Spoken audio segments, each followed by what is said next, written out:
Oi gente, tudo bem? Bem-vindos ao canal Cris Mãe de Amora. Eu sou Cris Mãe de Amora, mãe atípica e advogada.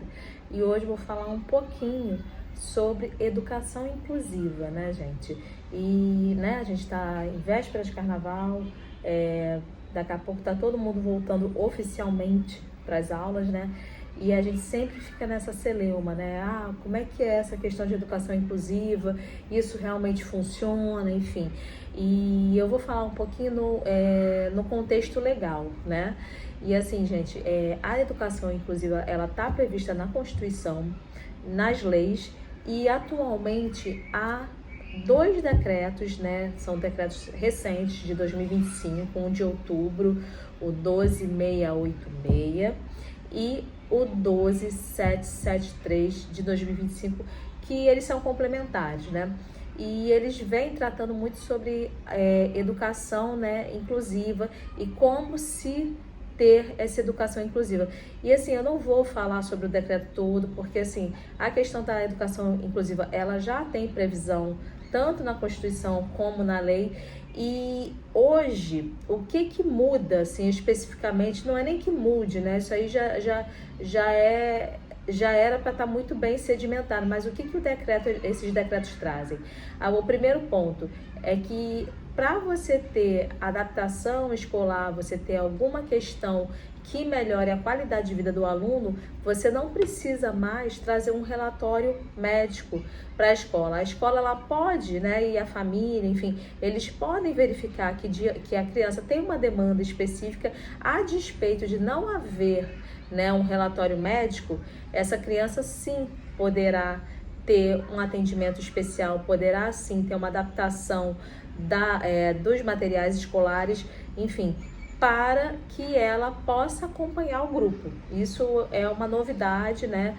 E é bem importante porque, por vezes, a gente passa por situações péssimas. Por exemplo, minha filha, quando teve o diagnóstico, ela estava no meio do ano letivo. Ela tinha 2 anos e meio, ela já estava na educação infantil. E eu sou a mãe que passou praticamente 7 meses dentro da escola, porque não era ofertado um mediador. Haviam questões da minha filha de uma relação muito simbiótica comigo, né? Uma falta de maturidade, né? Uma criança de pandemia, mas o fato é que a escola nunca me deu um suporte adequado no sentido, olha, a gente está vendo que ela precisa de um suporte, nós vamos colocar mais um profissional, mais um assistente, um mediador para ficar com ela. Isso nunca foi ofertado, só veio ser ofertado depois que ela teve o diagnóstico e ainda assim de forma deficiente na minha percepção, né? Estamos falando de uma escola particular. Agora, coitadas das pessoas, Deus que me perdoe, mas coitadas das pessoas que estão dependendo do sistema público, né, de ensino, que hoje realmente há situações assim aterrorizantes no sistema de ensino público. Então, assim, essa questão, por exemplo, minha filha não tinha diagnóstico. A escola, vendo uma demanda, vendo visivelmente que ela tinha uma necessidade, poderia perfeitamente ter dito, não, vamos colocar uma pessoa para ela se vincular e ela se sentir segura no ambiente escolar. E isso nunca me foi ofertado, só foi me ofertado no momento que eu tive o diagnóstico de TEA dela, né? Isso é uma novidade, né? Que não deveria ser, né? Mas enfim.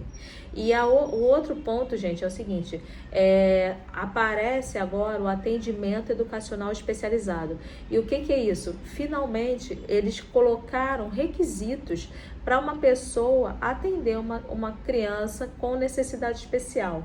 E nesse sentido, o decreto ele é muito relevante, porque ele determina que a pessoa ela vai ter que ter, né, uma licenciatura, vai ter que ter a formação, né, de licenciatura e 360 horas numa especialização de educação, né, especial, de educação inclusiva.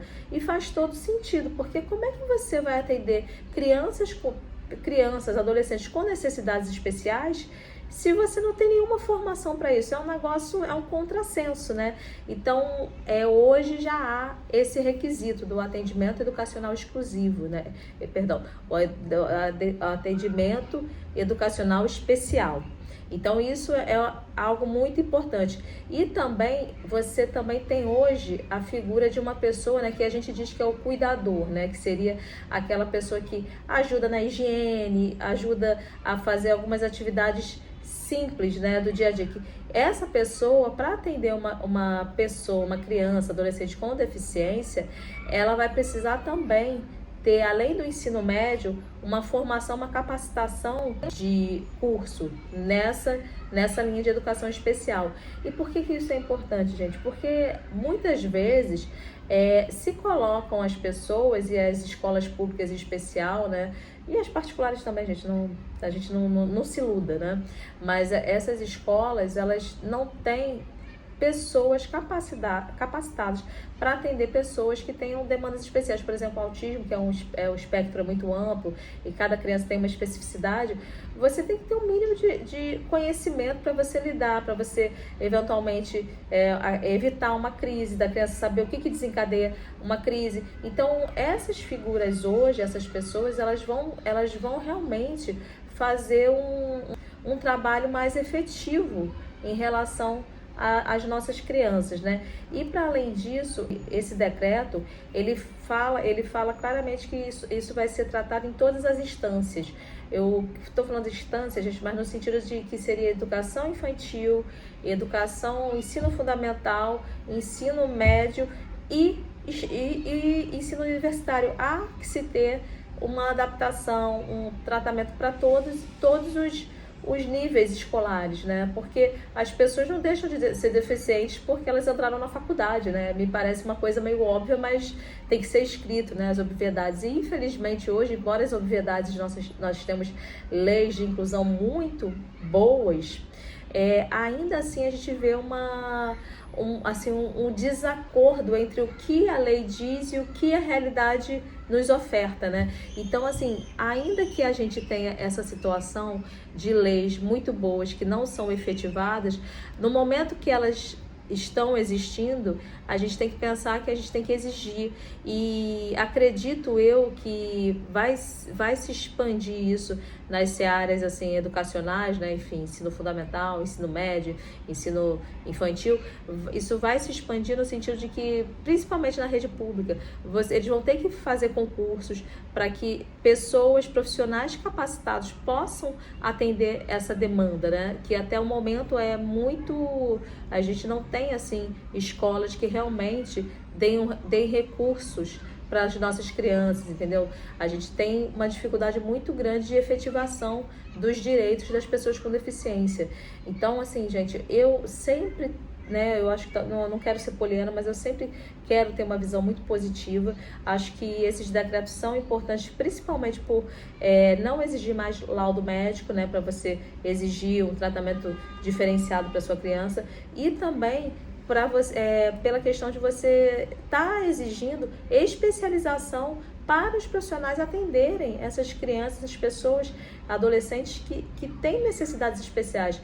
É necessário, e assim, um Estado hoje, né, um Estado democrático de direito que fala que todos são iguais, né, e assim, deve-se colocar os deficientes também numa medida de igualdade, né, no sentido de que eles podem também aprender, eles podem estar num ambiente escolar, e esse ambiente tem que ser proveitoso, tem que ser produtivo para eles também. Não faz sentido você ter um ambiente escolar que não, né, inclua essas pessoas. Então, hoje, gente, a gente tem mais uma norma regulamentando toda essa questão de educação inclusiva, né? Eu venho tratando disso já porque sempre início de ano letivo a gente tem que falar um pouquinho disso, mas eu penso que nós temos que, como sociedade civil, exigir cada vez mais. Assim, minha filha, ela tem a oportunidade de estar numa escola que já tem um viés assim, mais construtivista, inclusivo, graças a Deus, e ela